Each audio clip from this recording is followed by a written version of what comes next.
جی قدرمن کتونکو دا وخت زه د تیندوډاګ ثواب ګل مشر چې کوم دی د سره زه ناست یم دا د تیندوډاګ دی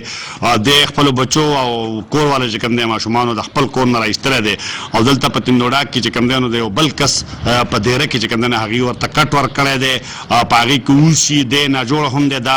د دی د کاغذونه چې کوم دی دا لاندې په ځمکه باندې تاسو ګورئ دا ټوله تیلی چې کومه ده نو دا د هغه کاغذونو ډکه ده چې کوم د علاجونه کړي دي دغه شانتې هغه تیلی هم ده د ثواب ګل نه تپوس کوو چې تا د خپل حال چې کوم بیان کا او د کتونکو نه ته څه غواړې چې کوم ښځه د هغې نه څه تمه لرې جی چې چا څه وس کېږي زه ډېر بیمار یم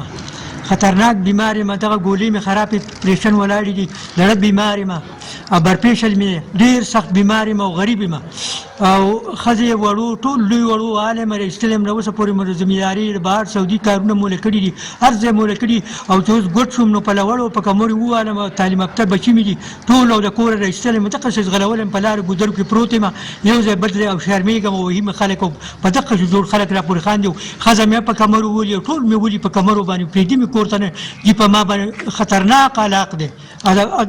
د عمر په شپاله کې یم دقسې حالات ترې راباندې ځي د مرګ په شپاله کې مو زیاتې را سره کوي ډېر زیات دا ښځه واړه بچي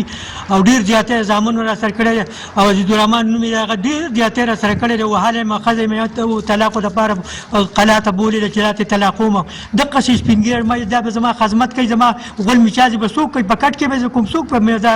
غول میچازې کوي دا ظلم یې را سره کړی عزیزالرحمن دی باچا نواب دی غټ ظلمونه را سره وکړو بچي مې دي او تباه یې کړم او دقسې ښځه مې ده او په دې حالات کې زه مزدورۍ مې وله کړي دي اوس مې په دې حالات په شرمونو وشرمولم او وژنې مې دقسې دي او که تاسو زما سره د الله لپاره امداد کولی شئ نو زه خو په داسې حالات کې بې ځایه پروت یم په دیره کې یم په کوڅو کې یم په جومات کې یم زما دقه حالات دی د مرګ په شپاله کې مې او څه علاج او څه علاج چې راسره کولی شئ په خبرو نه پوهېږم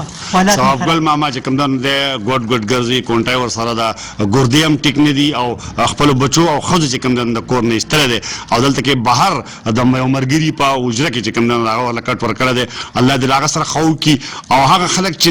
دا فریاد اوري نو هغې ته پکار دی چې د ده دا کانټیکټ نمبر چې کوم دی دا به مونږ ورکړو چې د ثواب ګل ماما سره امداد وکړي د ده د علاج دپاره